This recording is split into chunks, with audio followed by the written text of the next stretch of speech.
How's it going, friends? Fragrance Apprentice here with a pretty inevitable review, one of the most inevitable reviews of my whole fragrance journey, and that is of the delightful, the masterpiece. There's no other way of saying it. The masterpiece that is Cuba Prestige. So hopefully, as you've probably been able to tell in our wonderful journey that we have together, I'm not the most serious of people. I do try to keep things light. I do try to keep things funny and entertaining and stuff like that.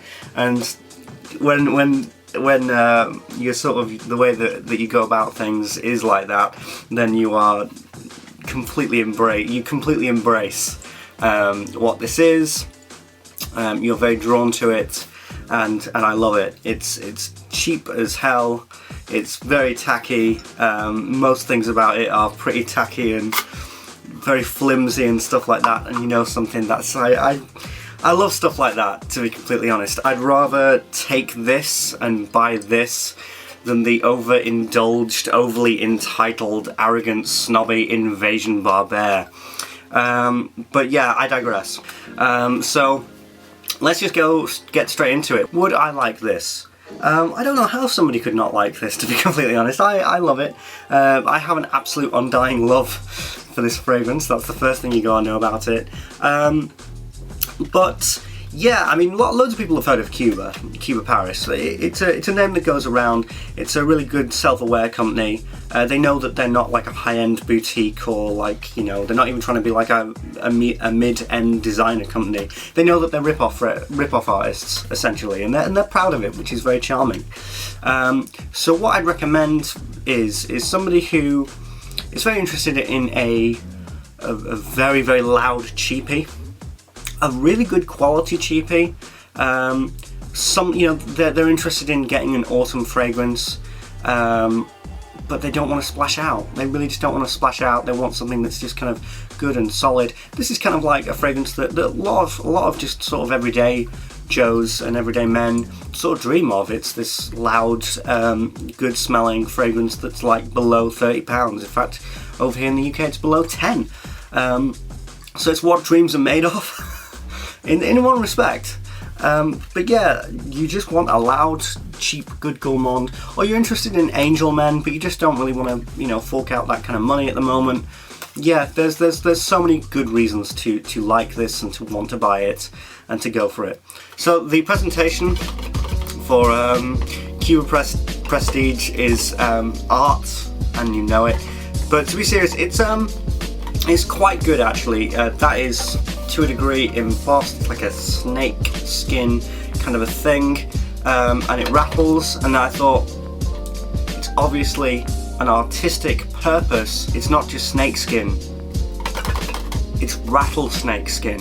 I should really stop being sarcastic and start to get serious about this review. So yeah, you get the bottle out, and it's you know, Cuban cigars. Cuba is known for the sort of the Cuban cigar kind of a look, and usually is just one cigar, but no, they decided that 3 is the magic number with this one, and they really took it to a whole new level of design.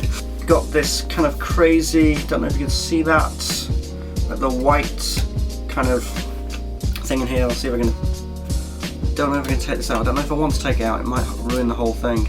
As for the actual bottle, like I said, 3 cigars, pops open, and that is flimsy. You can squeeze that and it sort of rattles and everything, and you've got the frosted glass, which is a nice touch.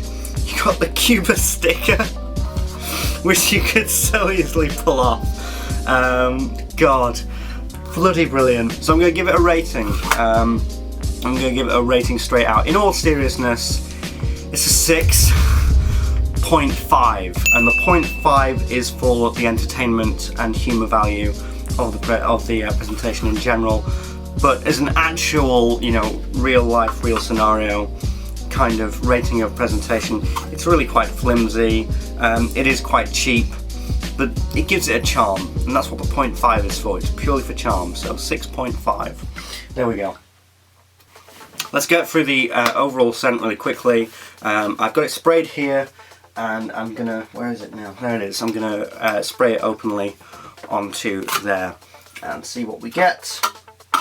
So, as people have already said, and it's all well known, it is supposed to resemble Angel Men by Terry Mugler, the original. So the top is very similar, very similar to Angel Men. A lot more synthetic and sort of a little bit more dyed down, but it's definitely got the Angel Men amber kind of a smell that's very deep in there. I'd say the tar kind of thing that people pick out, and the soapy vibe actually, but it's kind of a bit more infused with this one. So yeah, that's the three main things. And finally, like, I want to say tonka bean actually. Yeah, I don't think it is. I think it's something that's made to smell like tonka. These guys couldn't afford bloody tonka bean, Jesus. But yeah, like a tonka bean kind of a thing. So we've seen this before. This is very familiar territory for Angel Men fans and for sort of gourmand lovers. But yeah, it's basically Angel Men. This is the first stage. I'm just gonna openly call it the Angel Men stage. I really don't care. That's fine. That's a good hour actually. Projectional longevity is amazing actually. I'll get to that in a minute. And I've had this on for about probably an hour and a half now. And this is the second stage. There's only really two stages, and I call this the generic gourmand stage. It's tonka, vanilla, and amber. You've still got a bit of the soapiness lingering. That kind of lingers throughout it, but this is just turning into just a very normal, very placid, very enjoyable sort of gourmand, and that lasts for ages. You've got the really interesting kind of opening, and then the budget cuts happen and you go to this very generic kind of a smell, but it's nice, very pleasant, very pleasant. It's something that is so pleasant that it's really easy to wear, and that's why, as I said in my top 10, you know, I can't stop wearing this because it has a simplicity to it, it has a likability to it. That's what this fragrance is. It's a life statement on how simplicity can sometimes work. There we go. So I'm going to give the overall scent, bearing that in mind. I'm actually going to give it an 8. Yes, I am. I'm going to give it an 8 because it just sort of, like I said, it's the simplicity that makes it. That's the thing that really is likable about this fragrance. It doesn't take too many risks, but sometimes you can do too much and it can go horribly wrong. Sometimes you can do too little and it can go horribly wrong. But this was a well-balanced and well-executed decision. Okay, so I'm just going to flat out give performance, projectional longevity a 9 out of 10 right now. Okay, performance is brilliant. It's really brilliant. It's almost to the level of Angel Men. It's not, but it's very good. It's very good. More longevity than the projection, but the projection's great. You get good scent cloud. People will smell you, as Davis says. People can definitely smell you. People can, come into your space, come out of your space. It's not a room filler or anything like that. It's a half room filler. That's what I'm going to say. Maybe a quarter room filler. Yeah, I'll say that, quarter room filler. Really good. Projection's good. Angel Men is a room filler. Angel Men's a building filler, actually.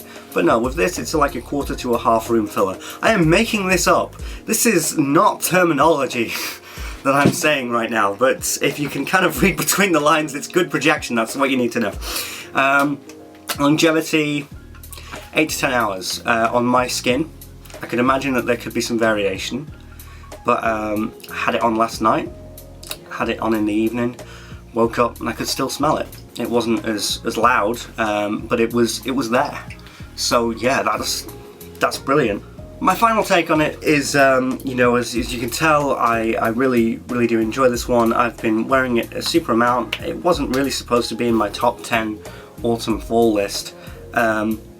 I think it managed to be in the honourable mentions at one stage, and I just thought, don't lie, just have it, just be proud, stand up and be proud for what you believe in, George, and put it in. And it's great. It's just a really simple, good fragrance that's just totally worth it, just totally worth the money, and you can buy it and not blink, really. You know, considering the amount of money fragrances usually are, you could buy this and not even work up a sweat, and it's good juice.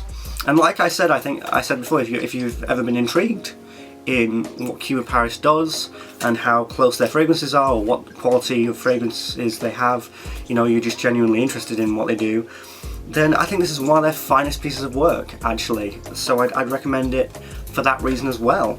But yeah, I love it. I'm going to continue to wear it. It has such a wearability, if that's a word. It has such like what's the thing that they say for music? You know, like playable or like replayable. It's such a replayable fragrance. I'm going to probably run out of this very soon, because it's kind of like not one of those fragrances that you're worried about wearing because you're thinking, oh, this is worth quite a lot of money. I don't want to waste it. You know, you waste this in one day, you can buy another one and not worry. So with that reason, it's a very, very unstressful fragrance to wear for us collectors. So it's great, really, really great. Could not recommend it more. Could not recommend it more. So there we go. That was really quite simple, actually. Hope I gave you the information that you needed. I'd check out after this Stephen from Redolescence's review. He's great, and his review is really good and really spot on, a little bit more formal than mine. So yeah, I'm very happy that I spread the word of Cuba Prestige. Anyway, I'm the Fragrance Apprentice. I'll see you guys later, and I'm out.